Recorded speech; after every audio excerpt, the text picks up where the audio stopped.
ஜனநாயகம் தான் லாஸ்ட்டுன்னு சொல்லிட்டார். சொன்னதுக்கப்புறம் இவருக்கெல்லாம் ஷாக். இவரை மாதிரி ரசிகர் எல்லாருக்குமே பெரிய ஷாக்கு, அதிர்ச்சி. என்னன்னா திரும்பி வரமாட்டார், திரும்பி நம்ம பார்க்க மாட்டோமான்னு ஒரு ஃபீல், ஏக்கம் இவங்களுக்குள்ளே இருக்குது. அதனால் இவர் இப்போ என்ன இவருடைய முடிவுன்னா, இப்போ வரப்போகிற ஜனநாயகனை தொடர்ந்து இனிமேல் பார்க்க போகிறது இந்த ஒரு படத்தையாவது நம்ம தொடர்ந்து பார்க்கணும். எங்கெங்கே ரிலீஸ் ஆகுதோ, தமிழ்நாடு, கேரளா, ஆந்திரா, கர்நாடகா எங்கெங்கே ரிலீஸ் ஆகுதோ, எந்தெந்த மாவட்டத்தில் ரிலீஸ் ஆகுதோ அந்த ஊருக்கெல்லாம் போய் ஒவ்வொரு முறையும் போய் உட்காந்து எவ்வளோ நாள் அந்த 34 மாவட்டம் தமிழ்நாட்டில் அந்த 34 மாவட்டத்தில் இருக்கிற தேட்டர்லேயும் அந்த படத்தை பார்க்கணும். அதே மாதிரி கேரளா 14 மாவட்டம், அதே மாதிரி அந்த கேரளாவில் போகிறது, அது மாதிரி எல்லா ஊருக்கும் நான் போக போகிறேன், அவர் படத்தை பார்க்க போகிறேன். அதே மாதிரி அந்த விஜய் ரசிகர்களும் அவங்களும் கண்டிப்பாக இதை ஏற்றுக்குவாங்க. எனக்கு ரொம்ப வேதனையாக இருக்குது அவர் இதோட வரமாட்டேன்னு சொன்னது. அதனால் இந்த படத்தையாவது முழுமையாக நான் பார்க்கணும். அவர் கூட அவர் தொடர்ந்து எல்லா படத்தையும் பார்த்த மாதிரி ஒரு ஃபீல் எனக்கு கிடைக்கும், ஒரு சந்தோஷம் கிடைக்கும். இதை நான் ப்ரெஸ்ஸுக்கு சொல்லிவிட்டு போனோன்னே எனக்கு ஒரு அங்கீகாரம் கிடைக்கும், தேட்டர்லேயும் மரியாதை கிடைக்கும், ரசிகர்கள்கிட்டையும் ஒரு அங்கீகாரம் கிடைக்கும். அதுக்காக நான் ப்ரெஸ்ஸை மீட் பண்ணணும் அப்படின்னாரு. அதுக்காக தான் அந்த ப்ரெஸ் மீட் கூட்டியிருக்கோம். நீங்கள் வந்ததுக்கு ரொம்ப நன்றி. இதுக்கு இயக்குனர் பேரரசு சார், ஜெகன் சார், நம்ம ஹீரோ ஆரியன் ஷாம் அவர்கள் இதை ஒத்துக்கிட்டு இதில் கலந்து சிறப்பு விருந்துகளாக வந்ததுக்காக முதல்ல அவங்களுக்கு நன்றி தெரிவிச்சுக்கிறேன். அதுக்கு முன்னாடி தம்பி ஸ்ரீராம் ராஜு அவரை பற்றி கருத்து சொல்லுவார். ஏன்னு பேசுகிறேன் அண்ணா, இங்கே அவரை இங்கே வர சொல்லிடுறேன். தம்பி இங்கே வந்துரு.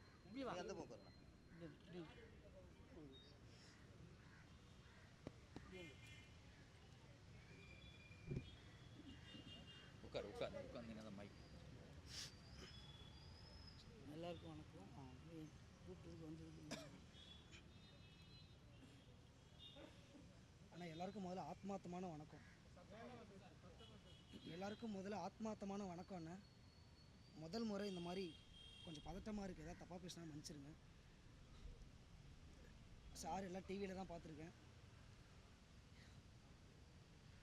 என்ன பேசுன்னு தெரியல. ரொம்ப நன்றிண்ணா நீங்கள் எல்லாம் வந்ததுக்கு. பத்திரிகை நண்பர்கள், ஊடக நண்பர்கள், வெளிச்சமாக இருக்குது, சந்தோஷமாகவும் இருக்குது. ஆண்டவன் அருள் போல் நினைக்கிறேன். இந்த மீடியா மொத்தமாக அத்தனை கண்கள் மாதிரி இருக்குது. எனக்கு ரொம்ப சந்தோஷம் நீங்கள் வந்ததுக்கு. என் பேர் ஸ்ரீராம், பெரம்பலூர் மாவட்டத்தில் பூலாம்படிங்கிற கிராமத்திலேருந்து வரேன். ஆக்சுவலாக நான் ஒரு மாணவன் தான், லா படிச்சிட்ருக்கேன். இப்போ இது அண்ணாவுக்காக கடைசி படம், கடைசி வரைக்கும் அவர் அன்பை வழி அனுப்பி வைக்கணும். இதுக்கு மேலே அவர் பார்க்க முடியாதுல்ல. உங்களோட சப்போர்ட்டு நான் எங்கே போனாலும் கொஞ்சம் பாதுகாப்பாக இருக்கும்னு நினைக்கிறேன். ரெண்டாவது எனக்கான உறவுகள் ஏற்படும். அண்ணனோட தம்பிகள், தங்கைகள், யார் யாரெல்லாம் பார்க்க போகிறேன்னு தெரில, ஆனால் நிறைய உறவுகள் ஏற்பட போகுது. மனுஷங்களை சம்பாதிக்க போகிறேன், அதுதான் பெருசாக நினைக்கிறேன். அண்ணனுக்காக வேறு எதுவும் இல்லை. வாங்க ஜெகன் சார். அம்மா, சிறப்பு ஊடக நண்பர்கள் எல்லாருக்கும் புத்தாண்டு வாழ்த்துக்கள். தம்பி ஸ்ரீராம் ராஜு ஒரு மோட்டார் சைக்கிள் டைரிஸ் மாதிரி இந்த இளைய தளபதியோட படத்தை பார்க்குறதையே ஒரு பெரிய ஷெட்யூலாக போட்டு அதை ஒரு 50-60 நாள் படம் கடைசி நாள் தியேட்டரில் ஓடுற வரைக்கும் போய் எல்லா தியேட்டருக்கும் போகணுன்ற அந்த ஒவ்வொரு ஸ்டேட்டாக போகணுங்கிற அந்த முன்னெடுப்பு ரொம்ப ஆச்சரியமாக இருந்துச்சு. இது உணர்ச்சிவசப்பட்டு தளபதி இனிமேல் பார்க்க முடியாதுன்னு சொல்லாத, டெய்லி பார்க்கலாம், டெய்லி நியூஸ் வரும். அது சினிமாவில் நடிக்கலைன்னு சொல்கிறாரு, அவ்வளோதான். ஒரு அம்மா வயிற்றுலேருந்து ஒரு குழந்தை பிறகுது, அதுக்காக தொப்புள் கொடி கட் பண்ணாமல் இருக்க முடியுமான்னு. அந்த மாதிரி இன்னொரு இடத்துக்கு போகணுன்னா அவனை இழந்து அவன் படிக்கிறோம், காலேஜில் படிக்கிறோம், ஸ்கூலில் படிக்கிறோம், வேறு இடத்துக்கு போகணுன்னா அதுக்கு விட்டுட்டு தான் அங்கேயே இருக்குமே இருக்க முடியாதுல்ல. ஒரு மக்கள் பணிக்கு வராருன்னா அப்போ இதை விட்டு தான் ஆகணும். இதுக்கெல்லாம் அழுது எமோஷனலாக ஆகக்கூடாது. நான் தம்பி மாதிரி இருக்கிற ரசிகர்களுக்கு என்னோடய அன்பான ஒரே ஒரு சின்ன வேண்டுகோள், உங்களுடைய தூய்மையான, அதாவது உங்கள் எல்லாருக்கும் தெரிஞ்ச விஷயம், தமிழ் நடிகர்கள் மட்டும், தமிழ் சினிமாவில் மட்டும் இல்லை, இந்திய சினிமாவில் இல்லை, உலக சினிமாலேயே இளைய தளபதி மாதிரி ஒரு வெறி கொண்ட கோடிக்கணக்கான இதயங்களை வச்சிருக்கிற ஒரே ஒரு நடிகர் அப்படின்னா அது இவர் தான் சொல்ல முடியும். உலகம் முழுக்க எந்த ஹாலிவுட் எடுத்துக்கிட்டால் கூட இப்படி இருக்க மாட்டாங்க. அவ்வளோ லவ், அவ்வளோ அன்பு, கண் கலங்கி இந்த மாதிரிலாம். ஸோ நான் எது செஞ்சாலும் உங்களோட அன்பை காட்டுறது எல்லாமே நீங்கள் ரிலீஸ் டேட்டில் கூட கட்டை விட்டு பால் ஊற்று எல்லாமே செய்யுங்க. ஆனால் ரொம்ப பாதுகாப்பாக செய்யுங்க. நீ பைக்கில் போகிறது ரொம்ப கவனமாக போ. ஏன்னா உங்களை நம்பி தான் குடும்பம் இருக்குது. ஸோ நீங்கள் செய்கிற ஒவ்வொரு நல்ல விஷயமும் அவருக்கு நல்லதாக முடியணும், அவருக்கு நன்மையாக சேரணும். உங்களோட அன்பு வந்து அவருக்கு எதுவும் தொந்தரவு கொடுத்துடக்கூடாது. ஸோ அந்த அன்பை வந்து நல்ல வழியில் ரொம்ப பாதுகாப்பாக செய்யுங்க எல்லா விஷயத்தையும். இது என்னுடைய அன்பான வேண்டுகோள். ஏன்னா ஒரு ரசிகனா நானும் தளபதியோட தம்பியை விட ரொம்ப தீவிரமான ரசிகனாக தான் நான் சினிமாக்குள்ளே வந்தேன். நான் அவரை சந்திச்சப்போ எனக்கு 27 வயசு கதை சொல்ல வந்தப்போ 2003 நினைக்கிறேன். அந்த 2003 மே 8ஆம் தேதி அந்த படம் ரிலீஸ் ஆச்சு, 23 வருஷத்துக்கு முன்னாடி. ஸோ நான் தளபதி வந்து அவர் புதிய கீதை. ஸோ தளபதி வந்து சினிமா விட்டு போகிறது அப்படின்றதுல வந்து எனக்கு அதில் வருத்தமே இல்லை. ஏன்னா அவர் இங்கே நிறையா சாதிச்சாச்சு, ரெக்கார்ட் பண்ணியாச்சு. அதுக்கப்புறம் இன்னும் நிறையா ரெக்கார்ட் பண்ணுறதுக்குன்னு இன்னொரு விஷயத்தை நோக்கி போகிறாரு. அதுக்கான முதல்ல வாழ்த்துவோம் சந்தோஷமாக. அதை வந்து ரொம்ப சினிமா விட்டு போகிறாருன்னு துக்கமெல்லாம் நான் எடுத்துக்கவே இல்லை அதை. ஏன்னா அவர் எப்போ பார்க்கனாலும் ஓடிடியில் அவரோட படங்கள் இருக்க போகுது, மக்களோட தினமும் வந்து தொலைக்காட்சி மீடியாக்களோடு இருக்க போகிறாரு. ஸோ மக்களோடு இருக்க போகிறாரு. அதுக்கு முதல்ல என்னோடய வாழ்த்துக்கள் தளபதிக்கு. மற்றபடி ரொம்ப சந்தோஷம் இந்த ஜனநாயகன் வெற்றி அடைய. ஏன்னா இது வந்து 2 பொங்கல், ஜனநாயகன் பராசக்தி ரெண்டுமே வெற்றி அடையட்டும். ரசிகர்கள் ரொம்ப பாதுகாப்பாக இந்த வெற்றியை கொண்டாடுங்க, ரிலீஸை கொண்டாடுங்க. ரொம்ப சந்தோஷம். இப்போது வந்து அரசியல் நகருக்கு போயிருக்கிற இளைய தளபதிக்கு என்னுடைய அன்பான ஒரு பெரிய சந்தோஷமான வாழ்த்துக்களை சொல்லிக்கிறேன். ஏன்னா புதிய கீதைன்ற ஒரு படம் வந்து வணிக ரீதியாக பெரிய வெற்றி அடையலை, ஆனால் ரொம்ப கான்ஃபிடென்ட்டான படம், தன்னம்பிக்கை கொடுத்த படம் அது. அந்த சாரதிங்கிற அந்த கேரக்டர் வந்து நான் வந்து 23 வருஷத்துக்கு முன்னாடி அவருக்கு வந்து அரசியல் ஆசை இருந்துச்சா இல்லையான்னு கூட எனக்கு தெரியாது. ஆனால் அப்பயே வந்து ரொம்ப கான்ஃபிடென்ட்டாக ரொம்ப பாசிட்டிவான ஒரு கேரக்டராக தான் இருக்கும். ரொம்ப ஸ்பீடாக இருப்பார் அந்த சாரதிங்கிற வந்து, ஸ்பீடாக கான்ஃபிடென்ட்டாக இருப்பான். ஸோ எனக்கு அப்போ வந்து அவரை நான் பார்த்ததில் வந்து, அவரை நான் படித்ததில் இப்போ பேரரசனெல்லாம் நிறைய படிச்சிருக்காரு அவர்கிட்ட. நான் பார்த்த ஒரு 3 வருஷ காலத்தில் அவருடைய அன்பை நிறைய பார்த்துருக்கேன், அவரோட கான்ஃபிடென்ஸை பார்த்துருக்கேன், அவரோட உறுதியை பார்த்துருக்கேன், அவரோட கோபத்தையும் பார்த்துருக்கேன், அவரோட வைராக்கியத்தை பார்த்துருக்கேன். ஸோ இந்த அரசியல் பிரவேசம், அரசியல் நகர்வு எனக்கு பெரிய சந்தோஷத்தையும் உற்சாகத்தையும் கொடுக்குது. வாழ்த்துக்கள் அவருக்கு. ஸோ என் புதிய கீதை படத்துலேருந்து ஸ்நேகன் எழுதின ஒரு கவிதையை வந்து வாழ்த்தா சொல்லி விடைபெறுகிறேன். அது தளபதி அவர்களால் பேசப்பட்ட வசனம். அது வந்து ஐஐடியில் வந்து, சென்னை ஐஐடியில் வந்து ஒரு 15 நிமிஷம் செல்ஃப் கான்ஃபிடென்ஸ்க்கு அந்த படத்தோட முக்கியமான போர்ஷன்லாம் வச்சுருந்தாங்க. அதில் ஒரு கவிதை தான் அது. நண்பனே, நாளை முதல் விடியலை நீ எழுப்பு, பகல் 2 கையில் பகைதனை பாடு, வானுக்கு மையம் பார், காற்றுக்கு கால்கள் பார், இதயம் போல் உலை, இமைகள் போல் கலை, உன்னிடத்தில் நியாயம் கேள், உலகுக்கு நீதி சொல், காற்றை வடிகட்டு, கடல் நீரை வாய்க்கு பழித்து துப்புவிடு, நிலவை நிறம் மாற்று, நிலத்தை விரிவு செய், நேரத்தை அயரவை, தூக்கத்தை குறை, 5வது வேதம் சொல், 6வது பூதம் கேள், 7வது அறிவை தேடு, 8வது பிறவியேடு, 9வது திசைகள் தர, 10வது கிரகம் பெற, பட்டாம்பூச்சிக்கு பண்ணை வை, வயது முதிராமல் நிமிர்ந்தனில் பூமியின் வேகம் கேள், அதற்கு முன்னால் ஓடு, நேரத்தை விட வேகமாய் நட. இளைய தளபதிக்கு என்னுடைய அன்பான வாழ்த்துக்கள். நன்றி. வாங்கண்ணா வாங்க. அழைப்புக்கு நன்றி. இது ரொம்ப ஒரு வந்து டிஃப்ரெண்ட்டான வந்து இவெண்ட்டு. நான் வந்து கேள்விப்பட்டேன் வந்து தம்பி வந்து ஸ்ரீராம் இது மாதிரி வந்து பண்ணுறாரு. அது கேட்ட உடனே ரொம்ப ஒரு வந்து டிஃப்ரெண்ட்டான லைக் வந்து இவெண்ட்டு அண்ணன் வந்து கூப்பிட்டாரு. ஸோ கண்டிப்பாக வந்து வரணும்னு வந்திருக்கிறேன். ஸோ ஃபர்ஸ்ட் ஆஃப் ஆல் வந்து இவ்வளோ பெரிய வந்து எஃபர்ட்டு இவர் போட்டிருக்கிறாரு. அதுக்கு வந்து பாராட்டணும் இவரை வந்து ஃபஸ்ட்டு. ஏன்னா எந்த ஒரு சினிமா வந்து எடுத்தாலுமே சார், நான் ஒரு படம் வந்து பண்ணியிருக்கேன் அந்த நாள். இப்போ சினிமான்றது நீங்கள் பார்த்தீங்கன்னா ஒரு ஒரு ட்ரீம் வேர்ல்டு மாதிரி, ஒரு கனவு வேர்ல்டு மாதிரின்னு வந்து சொல்லலாம். ஏன்னா ஒரு சினிமாவில் மட்டும்தான் நீங்கள் எவ்ரிடே ஒவ்வொரு கேரக்டரு ஒவ்வொரு ரோலாக நீங்கள் வந்து ஆக்ட் பண்ண வந்து முடியும். ஒரு நாள் வந்து நீங்கள் வந்து டாக்டராக வந்து ஆக்ட் பண்ணலாம், ஒரு நாள் வந்து லாயராக வந்து ஆக்ட் பண்ணலாம், ஏன் ஒரு நாள் நீங்கள் வந்து போலீஸாக வந்து ஆக்ட் பண்ணலாம், இல்லை ஒரு நாள் வந்து கிரிமினலாக வந்து ஆக்ட் பண்ணலாம். அது மாதிரி சினிமாவில் வந்து நீங்கள் நிறைய வந்து கற்றுக்கலாம். அது நீங்கள் எந்த ஒரு ப்ரொஃபஷன்லேயோ எந்த ஒரு தொழிலையோ அது வந்து சாத்தியம் வந்து இல்லை. ஸோ அந்த மாதிரி நான் ஃபஸ்ட்டு படம் வந்து பண்ணும்போது அவ்வளோ வந்து என்ஜாய் பண்ணேன். அந்த சினிமா அந்த வந்து ப்ரோசஸ்ன்றதை வந்து அவ்வளோ வந்து என்ஜாய் பண்ணி தான் வந்து பண்ணேன். ஒவ்வொரு சினிமாலையும் அவ்வளோ ஒரு வந்து எஃபர்ட் போட்டு தான் வந்து பண்ணுறாங்க. இப்போ நான் இப்போ ரீசெண்டாக போன வாரம் வந்து சாரோட படம் பேர சாரோட வந்து படம் வந்து பார்த்துட்டு இருந்தேன், திருப்பாச்சி படம். நான் அது ஸ்கூல் டைமில் வந்து பார்த்துருக்கேன், ரொம்ப சின்ன பையன். ஆனால் இப்போ நான் வந்து போன வாரம் வந்து மறுபடியும் ஜஸ்ட்டு வந்து யூடியூப்பில் வந்து பார்த்துட்டு இருந்தேன். அதில் நீங்கள் பார்த்தீங்கன்னா அந்த 3 கேரக்டர் வந்து இருக்கும். அதாவது அந்த சனியன் சகடை, பான் பராக் ரவி, அப்புறம் வந்து பட்டாசு பாலு. அவ்வளோ ஸ்ட்ராங்காக வந்து இருக்கும் ஒவ்வொரு கேரக்டரும். ஒரு வில்லன் ஒரு படத்தில் எவ்வளோ ஸ்ட்ராங்கோ அது வந்து ஹீரோவுக்கு அவ்வளோ பெரிய வெயிட்டு. அதுதான் நம்ம எனி ஒரு கமர்ஷியல் படத்தோட வெற்றி பார்த்தாலுமே வில்லன் கேரக்டர் வந்து அதில் ரொம்ப வந்து ஸ்ட்ராங்காக வந்திருப்பாங்க. இப்போது திருப்பாச்சியா வந்தாகட்டும், இல்லை வந்து கில்லியா வந்தாகட்டும், இல்லை ரஜினி சார் பண்ண படையப்பா,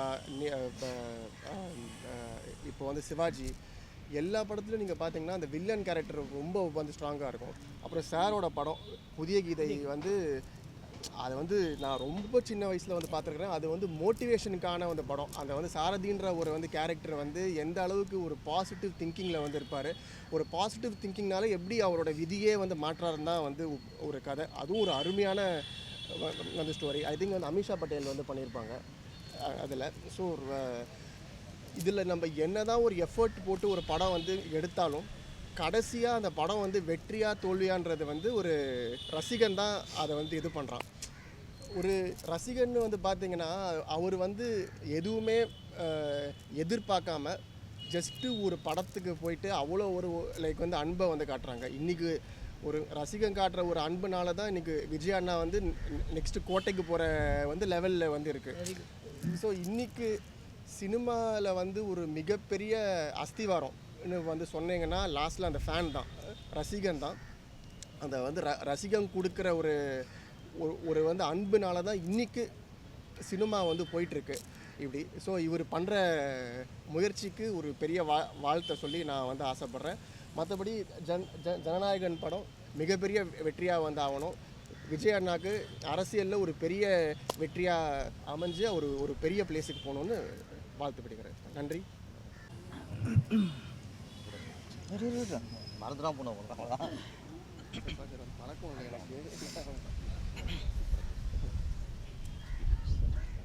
அனைவருக்கும் வணக்கம். இது வந்து விஜய் ரசிகரோட ஒரு ஆதங்கத்தின் வெளிப்பாடு தான் இந்த ப்ரெஸ் மீட்டு. ஸ்ரீராம் ராஜு விஜய் சாரோட தீவிர ரசிகர். இன்றைக்கி இவர் ஒருத்தரோட மனநிலை தான் விஜய் சாரோட ஒட்டுமொத்த ரசிகர்களின் மனநிலை. இந்த ஜனநாயகம் தான் அவரோட கடைசி படம் அப்படிங்கும்போது ஒரு ரசிகர் எல்லாருக்கும் மன கஷ்டம் இருக்கும். இதுக்கப்புறம் நம்ம தளபதி நடித்த படங்கள் எதுவும் வராது, இதான் கடைசி படம் அப்படிங்கிறது அது அது அது சந்தோஷமாக ஏற்றுக்க முடியாது. உண்மையாக ரசிகர் எல்லாருக்குமே அது வருத்தம் இருக்கத்தான் செய்யும். ஒரு வருஷம் ஜெகன் சார் சொன்னார், நல்ல ஒரு உதாரணம் சொன்னார். தொப்புள் கொடியை கட் பண்ணால் தான் குழந்தைய பார்க்க முடியும். 10 மாதம் கர்ப்பத்தில் இருந்தாச்சு. அடுத்து இன்னொரு உலகத்துக்கு வரும்போது அப்போது ஏதோ ஒன்று அறுபடணும், இல்லை விடுபடணும். 10வது படிக்கிறான், 10வது முடிச்சுட்டு +1 போகணும்னா ஹைஸ்கூல்லேருந்து வெளியே இருக்கணும், அங்கேயே இருக்க முடியாது. அது மாதிரி +2 முடிச்சுட்டு நம்ம காலேஜ் போகும்போது +2 எப்படி நண்பர்களாக இருப்பாங்க, எல்லோரும் நண்பராக தான் இருப்பாங்க. ஆளுக்கு ஒரு காலேஜ் போவாங்க. அப்போ அந்த ஸ்கூலை ஹையர் செகண்டரி ஸ்கூலில் நம்ம தாண்டி தான் போகணும். ஒரு மனிதன் அந்த பரிமாற்றம் தான் பரிமாண வளர்ச்சிமாங்கள ஒன்றே தேங்கி இருக்காமல் அடுத்த கட்டத்துக்கு போகிறதுங்கிறது தான் ஒரு மனிதனோட ஒரு மோட்டிவேஷன் இருக்க முடியும். நிறைவு விட்டுட்டா அப்படியே தேங்கிடுவோம். அதனால் சினிமாவிலேருந்து சமூக சேவைக்காக, மக்கள் சேவைக்காக அவர் அரசியலுக்கு போடுறது வரவேற்புடைய விஷயம், வருத்தப்பட வேண்டிய விஷயம் இல்லை. ஆனால் ரசிகர்கள் வந்து ஆனால் நம்ம ஈஸியாக சொல்லிடுவோம். ஒரு பொண்ணை கட்டிவிட்டு வச்சுங்களேன், அது தாய் வீட்டில் இருக்கக்கூடாது. அனுப்பும்போது அப்பா அம்மா அண்ணன் தங்கச்சி கூட இருக்கவங்க எல்லாரும் கண்ணீர் மல்கத்தான் பூந்தூருக்கு அனுப்பி வைப்பாங்க. அதுக்கு அந்த கண்ணீர் வந்து துக்க கண்ணீர் இல்லை, அது ஒரு பொறுப்பான கண்ணீர். நம்ம பொண்ணு கல்யாணம் வச்சு அனுப்பி வைக்கிறோம். அப்போ அந்த கண்ணீருக்கு ஒரு மகத்துவம் இருக்குது. துக்கத்தில் அழுகிறதுக்கும் அந்த கண்ணீர் கண்ணீரில் பல வகை இருக்குது. அது மாதிரி இப்போ இவர் கண் கலங்குறாருன்னா இது வந்து பூந்து வீட்டுக்கு பொண்ணு அனுப்பும்போது ஒரு தாய் சிந்துற அந்த கண்ணீர் தான். தாய் அழுகுதுன்ட்டு கல்யாணம் பண்ணாமல் பொண்ணு இருக்கும் வீட்டில் இருக்க முடியுமா? அப்போ அது கல்யாணம் பண்ணி போயிடுது. அது மாதிரி விஜய் சார் ரசிகர்லாம் வருத்தப்படுறாங்க, தொடர்ந்து படம் நடிக்கணுங்கிறக்க அவர் இங்கேயே சினிமாவிலே தேங்கிட முடியாது. அடுத்து போகிறது அதுக்கு நம்ம ஜேம்ஸ் சார் சொன்ன மாதிரி நம்ம வந்து வாழ்த்தி அவரை அனுப்பணும். அதே சமயம் விஜய் சாருக்கு நம்ம சொல்லிக்கிறது என்னென்னா, இவர் மாதிரி இப்போ எப்படின்னா இது வந்து இப்போ ஒரு இது கடைசி படம். இந்த படத்தை வந்து நம்ம எங்கெங்கே ஓடுதோ அங்கெல்லாம் போய் பார்த்துடணும், எத்தனை நாள் ஓடுதோ அத்தனை நாள் போய் நம்ம பார்க்கணும் அப்படிங்கிறது ஒரு ரசிகரனோட அன்பு, பாசம், பக்தி, இது வெளிப்பாடு. ஆமாம், ஆக்சுவலி இது வந்து ஒரு தடவை போகிறாரு. இது பயணங்கிறத இது ரசிகனோட யாத்திரைன்னு சொல்லலாம். யாத்திரை எவ்வளவு அன்பு இருந்தால், வெளிப்பாடு இருந்தால் ஒரு ரசிகர் வந்து இந்தளவுக்கு அவங்க வந்து மாவட்டமாக மாநிலமாக போகணும்னு ஒரு உத்தியோகம் இருக்கும். நான் இங்கே தான் சார். அப்போ இந்த மாதிரி நடிகர் இருக்காங்கல்ல, இந்த மாதிரி கோடிக்கணக்கான ரசிகர்களை கொண்ட நடிகர் இருக்காங்கல்ல, இவங்களாம் ஆண்டவன் அவங்க கொடுத்த வரம் இவங்களாம். ஒரு ஏன்னா ஓப்பன் சொல்கிறேன், இவர் வந்து அப்பா அம்மாவோட ஒரு பாசம் வச்சுக்க மாட்டார், அண்ணன் தம்பியோட ஒரு பாசம் இருக்காது ரசிகர் சொல்கிறேன். இவர் மட்டும் இல்லை, பொதுவாகவே. ஆனால் ஒரு ரஜினி சாரையோ, விஜய் சாரையோ, அஜித் சாரையோ அவரே ரசிகராக மாறிட்டா எப்படித்தான் அவங்களுக்கு இந்த ஒரு வேகம், வெறி, அவர் தான் உலகம். அப்போ இப்படி ஒரு ஒரு ஒரு ரசிகர் கூட்டம் கிடைக்கிறதுக்கு எவ்வளோ கொடுத்து வச்சுக்கணும். அது ஒரு வியப்புக்குரிய விஷயம். இவருடைய யாத்திரைக்கு என்னுடைய வாழ்த்துக்கள். விஜய் சார் இருக்கு அப்படின்னா, இப்போ அரசியல் பயணம், உங்களுக்கு அரசியல் பயணங்கும்போது நீங்கள் சினிமாவை டோட்டலாக ஓரம் கட்டி தான் அந்த பயணிக்கணும்னு இல்லை. உங்கள்கிட்ட யாரும் அதை எதிர்பார்க்கவும் இல்லை. உங்கள் ரசிகரும் அதை எதிர்பார்க்க மாட்டாங்க, மக்களும் அதை எதிர்பார்க்க மாட்டாங்க, அரசியல்வாதியும் எதிர்பார்க்க மாட்டாங்க. எந்த அரசியல் இருக்கட்டும், எவ்வளோ எதிர்கட்சி அரசியல்வாதி இருக்கட்டும், நீங்கள் சினிமாவில் நடிச்சுட்டு அரசியலுக்கு வாரிய கேட்க போகிறதில்ல. ஆனால் இது வரைக்கும் இருந்து எல்லோரும் அப்படி தான். புரட்சித்தலைவர் எம்ஜிஆர் நாளைக்கு பதவியேற்புனா இன்றைக்கி நைட்டு மதுரை சுந்தரமணி படத்தை டப்பிங் முடிச்சுட்டு தான் பதவி ஏற்றார். அதோடு முடிச்சு. ஏன்னா அப்புறம் முதலமைச்சர் ஆகிட்டார், பொறுப்பு வந்துடுச்சு, பொறுப்பான பதவி. அப்படிங்கும்போது அப்போ சினிமாவை நிறுத்திட்டு முழுக்க அரசியல் இறங்கினார். அந்த மாதிரி சூழ்நிலை வரும் பட்சத்தில் விஜய் சார் இந்த மாதிரி முடிவு எடுக்கலாம். பவன் கல்யாண் நடிச்சுட்டு தான் இருக்கார். நம்ம ஒரு விஜயகாந்த் சார் கட்சி ஆரம்பித்தார், அவரும் எதிர்கட்சி தலைவராக ஆனார், அப்போ நடிச்சுட்டே இருந்தார். அதனால் இது ஒரு இடையூறு இல்லை என்னை பொறுத்த வரைக்கும். இது ஒரு சினிமாவில் நடிக்கிறது உங்களுக்கு இடையூறுங்கிற நம்ம முடியாது. நீங்கள் ஒன்று தான் நாங்கள் தெரிஞ்சுக்கிறது என்னென்னா, மக்களுக்கு மேலே நம்பிக்கை வரணும். சினிமாவில் பயணிச்சுட்டு இதில் ஒரு நம்ம வந்து மற்ற சில 10ஓட 11 நம்மளும் ஒரு நடிகர் கட்சி ஆரம்பித்து நினச்சிடக்கூடாது, அதில் வேறுபடணும். அப்பா உச்சத்தில் இருக்கும்போது சினிமா தூக்கி போட்டு அரசு பண்ணிட்டாருப்பா அப்படிங்கும்போது ஒரு மக்களுக்கு நம்ம மேலே ஒரு முழு நம்பிக்கை வரும். அது ஒன்று தான் இதில் ஒரு ப்ளஸ்ஸாக பார்க்குறது. இப்போ விஜய் ரசிகர், அஜித் சார் இருக்கட்டும், ரஜினி சார் ரசிகராக இருக்கட்டும், விஜயகாந்த் ரசிகராக இருக்கட்டும், கமல்ஹாசன் ரசிகராக எந்த ரசிகராக இருந்தாலும் சார், அவங்க முதல்ல சினிமா ரசிகர் சார். எங்கள் சினிமா ரசிகர் சார் முதல்ல. இப்போ மலையாளியும் போவோம், தெலுங்கரும் போவோம், கன்னடரும் போவோம், வட இந்தியன் போவோம், என்ன சொன்னாலும் சார் அவன் இந்தியன் தானே, அவன் இந்திய குடிமகன் தானே. அதே மாதிரி தான் ரசிகர் எந்தெந்த நடிகர் ரசிகர் இருந்தாலும் எங்களை பொறுத்த வரைக்கும் முதல்ல அவன் சினிமா ரசிகராக இருந்தால் தான் அவன் ஒரு நடிகர் ரசிகராக மாற முடியும்.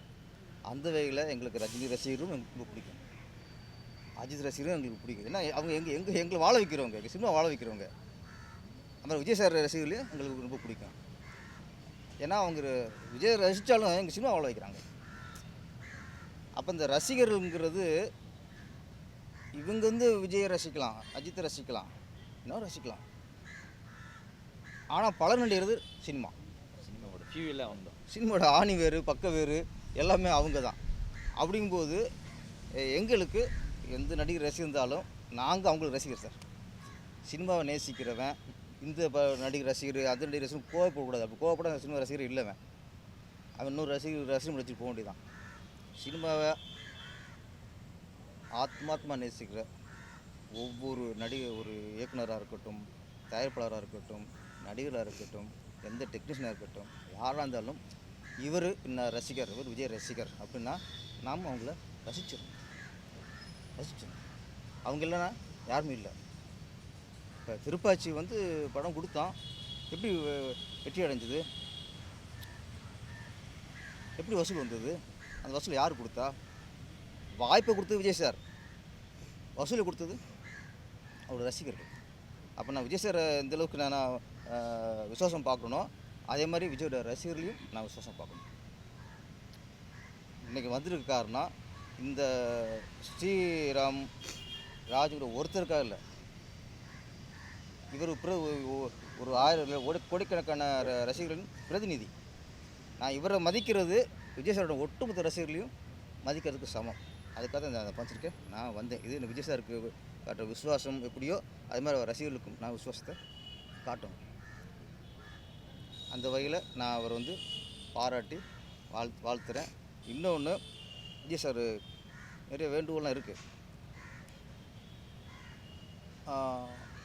பொதுவாக நீங்கள் வந்து நான் ஒரு உச்சத்தில் இருக்கேன், 200 கோடி சம்பளத்தில் விட்டுட்டு வரேன் அப்படின்னு நீங்கள் சொல்கிறீங்க, மற்றவங்க சொல்கிறாங்க. நீங்கள் விட்டுட்டு போகிறது இந்த 200 கோடி மட்டும் இல்லை சார். உங்கள் படம் ஆரம்பித்தா, விஜய் சார் மாதிரி ஒரு மாஸ் ஹீரோ ஒரு படம் ஆரம்பித்தா அவர் சம்பளம் மட்டும் கணக்கில் இல்லை, அது 400 கோடி கோடி பட்ஜெட் வருது. அதில் பலன் எத்தனை தெரியுமா? எத்தனை ஜூனியர்ஸ் தெரியுமா சம்பாதிக்கிறாங்க? எத்தனை செட்டு ஒர்க்கில் எத்தனை கார்பரேட்டு எத்தனை செட்டாளுக்கு சம்பாதிக்கிறாங்க தெரியுமா? எத்தனை டெக்னீஷியன் சம்பாதிக்கிறாங்க தெரியுமா? தியேட்டருக்காரங்க அதில் பலன் அடைகிறாங்க, டிஸ்ட்ரிபியூட் பலன் அடைகிறாங்க. உங்கள் சம்பளம் போக மிச்சம் எல்லாமே எங்கள் சினிமாக்காரங்க சம்பாதிச்சு இருக்குது, அது யூஸ் ஆகுது. அப்போ நீங்கள் விட்டு 200 கோடின்னு சொல்கிறீங்க, அது இல்லை, எங்களுக்கு என்ன லாஸ் சினிமாக்காரங்க ஒரு படத்தினால. உங்கள் படத்தில் தான் அவ்வளோ க்ரௌடு, அத்தனை டான்சர்ஸ், எத்தனை நீங்கள் சாங் ஆடினீங்கன்னா பின்னாடி 200 பேர் ஆடுறாங்க. சின்ன படங்களை ஆட முடியுமா? 20 பேர் போட்டாலே பிடிச்சி திட்டார். 20 பேரா? 10 பேர் வச்சுக்கிறாங்க. மாஸ்டரில் 2000 சார். மாஸ்டரில் ஒரு சாரில் 2000 பேர். அப்போ நான் என்ன சொல்கிறேன்னா, விஜய் சாருங்கிற தனி ஒரு நடிகர் இல்லை, தனி மனுஷன் இல்லை. உங்களுக்கு பின்னாடி உங்களால் பலனடைகிற ஆயிரக்கணக்கான மக்கள், தொழிலாளர்கள், டெக்னீஷியன்கள். எங்களுக்கு வருத்தம் அப்படின்னா, நீங்கள் சார் சொன்ன மாதிரி தொப்புளுக்கொடி இந்த தாய் சினிமாங்கிற தாய் கற்பத்தில் இத்தனை வருஷம் இருந்து அந்த தொப்புளை கட் பண்ணிட்டு நீங்கள் அடுத்த உலகத்துக்கு போகிறீங்க. ஓகே, தொப்புளுக்கொடி கட் பண்ணனால தாய் பசெல்லாம் போயிடாதுல்ல, தாயை பார்க்கணும்ல. பால் ஊட்டின தாயை கற்பத்தில் 10 வருஷம் சும்மா அந்த தாயை கவனிக்கும்ல, அது மாதிரி நீங்கள் தாயை கவனிக்கணும். நீங்கள் முடிவு எடுத்துட்டியா? நான் விஜய் சார் பற்றி தெரியும், அவர் அந்த ஒரு டைலாக் போக்கில் வரும்ல, அதுதான் ஒரு ஒரிஜினல் சார். நான் ஒரு முடிவு எடுத்துட்டா அது அடுத்து நானே சொன்னாலும் மாற்றிக்க மாட்டேன் பாருல, அதுதான். அதனால் அது மாற்றிக்க மாட்டார். இருந்தாலும் நான் ஒரு சினிமா இயக்குனராக நானாக இருக்கட்டும், ஜெகன் சாராக இருக்கட்டும், நம்ம பெருந்துளசி பழனிவேல் சாராக இருக்கட்டும், நாங்கள் சினிமாவிலேயே வாழ்கிற ஆளுக்கு சார். இவர் சினிமா விட்டு எங்கே சார் போவார்? நான் சினிமா விட்டு எங்கே போவேன்? சினிமா விட்டு பழனிராஜன் இங்கே இருக்கணும் நாங்களாம். அப்போ நாங்கள் எங்கள் சினிமாக்களை எங்கள் ஆதங்கம் மறுபரிசீலனை பண்ணுங்கள். உங்களுக்காக இல்லை, அதுதான் உங்களுக்கு இல்லை, எங்களுக்காக, எங்கள் சினிமாவுக்காக, சினிமாங்கிற ஒரு தாய்க்காக. என்னண்ணா?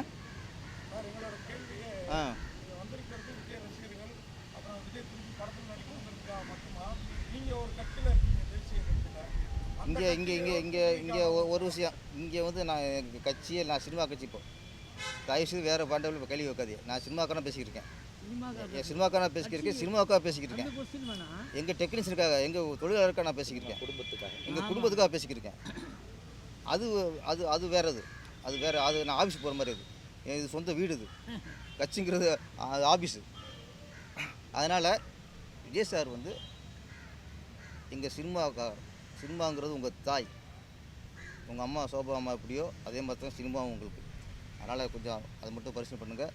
இது சினிமாவுக்கும் சந்தோஷமாயிரும், இந்த மாதிரி கண்கலந்த ரசிகர்கள் அவங்களுக்கும் ஒரு சந்தோஷமாயிரும். ஒரே வார்த்தை தான், உங்கள் அரசியல் பயணத்துக்கு நீங்கள் சினிமா நடிக்கிறது எந்த வகையிலும் டிஸ்டர்ப் ஆகாது. அதுக்கு புரட்சித் தலைவர் எம்ஜிஆர் ஒரு உதாரணம், புரட்சி கலைஞர் விஜயகாந்த் ஒரு உதாரணம். அதனால் அதுக்கு சம்மந்தம் இல்லை. நீங்கள் ஒருவேளை நீங்கள் நினைக்கிற மாதிரி வெற்றி அடைஞ்சு நீங்கள் சினிமா ஆகிட்டிங்கன்னா அதுக்கப்புறம் நீங்கள் எம்ஜிஆர் மாதிரியே சினிமா ஓரம் கட்டிட்டு நீங்கள் முழுக்க மக்களோட பயணிங்க.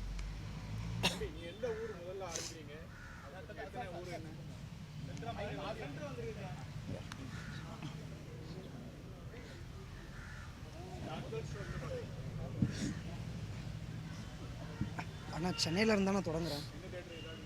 இல்லைண்ணா, இன்ன வரைக்கும் பிளான் பண்ணல. இதுக்கு மேலே தான்.